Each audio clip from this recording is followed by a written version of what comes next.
Et c'est parti pour cette deuxième journée. C'est le groupe D, c'est le championnat d'Europe des Nations 2024. L'Autriche affronte la Pologne, deux pays qui ont perdu leur premier match. Et c'est déjà cette sélection autrichienne que l'on retrouve à l'attaque avec à l'entrée de la surface de réparation Konrad Laimer sur le côté gauche pour Philippe Mouhennet. Une longue touche avec de la taille dans la surface, la longue touche de Philippe Mouhennet. On a essayé de chercher Gernot Trauner dans la surface et c'est bien dégagé, mais repris encore une fois par Philippe Mouhennet. Deuxième chance, le centre de Mouhennet, la tête de Trauner, et cette fois c'est le but.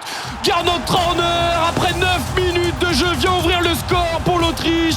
Le deuxième choix de Philippe Mouhennet était excellent, le centre était parfait, le défenseur de Feyenoord vient couper la trajectoire de ce ballon au premier poteau et vient tromper Szczesny. 1-0 pour l'Autriche. Le corner justement qui va être frappé par Piotr Zielinski. On essaye de viser le second poteau, bien dégagé par Christoph Baumgartner. Non, c'était Marko Arnautovic qui se tient le coup. Le ballon est toujours récupéré par les Polonais. Le centre cette fois-ci pied gauche de la part de Piotr Zielinski. On cherche encore une fois le second poteau. Est-ce qu'il n'y a pas une position de hors-jeu? Le ballon en retrait, la frappe et Gernot Trauner, et c'est finalement non. C'est finalement Piątek qui est là en renard des surfaces, qui vient inscrire le but de l'égalisation pour la Pologne. Dans un premier temps, c'était Jakub Piotrowski qui avait été trouvé au point de pénalty par Nicolas Zalewski. La frappe avait été arrêtée dans un premier temps par Gernot Trauner qui s'était sacrifié devant sa ligne de but. Et dans un second temps, c'est Christoph Piątek, l'attaquant de Başakşehir, qui vient pousser le ballon au fond des filets. Ça fait un but partout. Le ballon dans les pieds de Patrick Wimmer qui va pouvoir trouver Konrad Laimer et écarté sur le côté gauche avec Alexander Prass pour son premier ballon. Allez, Alexander Prass, le joueur de Sturm Graz qui avec une saison incroyable. Ballon à l'entrée de la surface de réparation. Le ballon à l'entrée de la surface de réparation.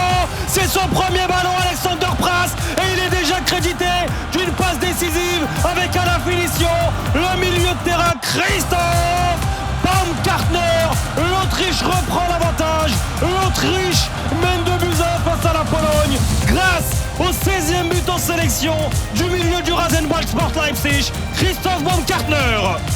Oh, quel but Hamza de ces Autrichiens, et quelle action de Alexander Prass qui justement déjà ça part tout de suite du milieu de terrain avec Konrad Laimer qui fait le bon changement d'aile, qui va trouver Alexander Prass sur le côté gauche. Il n'est pas attaqué et là l'intelligence de jeu de Marcel Sabitzer juste devant la surface de réparation qui va laisser passer entre ses jambes pour Christoph Baumgartner qui lui se retrouve en position de 1 contre 1 face à Wojciech Szczesny.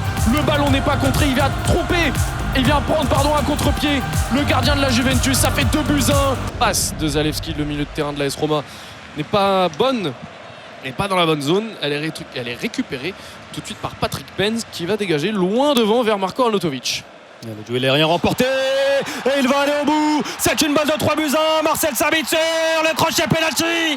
Le crochet, la faute de Szczesny, penalty dans cette surface de réparation. La couleur du carton, Szczesny en remercie presque l'arbitre Umut Meller. C'est un carton jaune pour Szczesny. Il est parti seul. Marcel Sabitzer se présentait face à Szczesny. Il aurait pu finir en 1 contre 1. Il a choisi d'éliminer le gardien de la Juve qui va accrocher justement la jambe, le pied de Marcel Sabitzer. Il sait qu'il a commis cette faute. Il n'a pas protesté auprès de l'arbitre. Il l'a même, comme je le disais, remercié de ne pas prendre carton rouge. Il est parti s'excuser auprès de Marcel Sabitzer, prendre de ses nouvelles.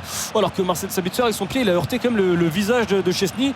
Il est bien solide, le gardien de la Juve. Marko Arnautovic face à Wojciech Szczesny pour porter le score, pourquoi pas pour l'Autriche, à 3-1, ce qui en serait sans doute définitivement terminé des rêves polonais pour poursuivre dans cet Euro. Allez, 78e minute de jeu, c'est peut-être une balle de match, c'est peut-être une balle d'espoir de 8e de finale. Le pied droit de Marko Arnautovic, le contre-pied parfait, et le 3e but pour la sélection autrichienne, inscrit par Marko Arnautovic, l'attaquant, le capitaine, le patron, Marko Arnautovic avec ses 35 ans, le taulier, le joueur d'expérience qui permet à l'Autriche de mener 3-1 face à la Pologne. Le 37e but en sélection pour Marko Arnautovic. 3-1 pour l'Autriche face à la Pologne. Et on devrait en rester là alors que le temps additionnel s'achève. C'est l'Autriche qui s'impose ici à l'Olympia Stadion de Berlin. 3-1 face à la Pologne. Forcément les regrets pour Robert Lewandowski qui n'a pu entrer en jeu qu'à l'heure de jeu aux alentours de la 60e minute. La rage, la satisfaction de Ralf Rangnick. Gernot Trauner, le défenseur central, ouvre le score à la 9e minute. Égalisation de Piontek, l'ancien joueur du Hertha Berlin qui a retrouvé sa maison. Égalisation à la 30e, à la demi-heure de jeu. Et puis en seconde période, Christoph Baumgartner, le milieu de terrain du Rasenballsport Leipzig, qui redonne l'avantage aux Autrichiens à la 66e. Et sur penalty, Marko Arnautovic à la 78e offre un succès permettant aux Autrichiens de rêver clairement d'une qualification, d'une nouvelle qualification au 8e de finale de ce championnat d'Europe.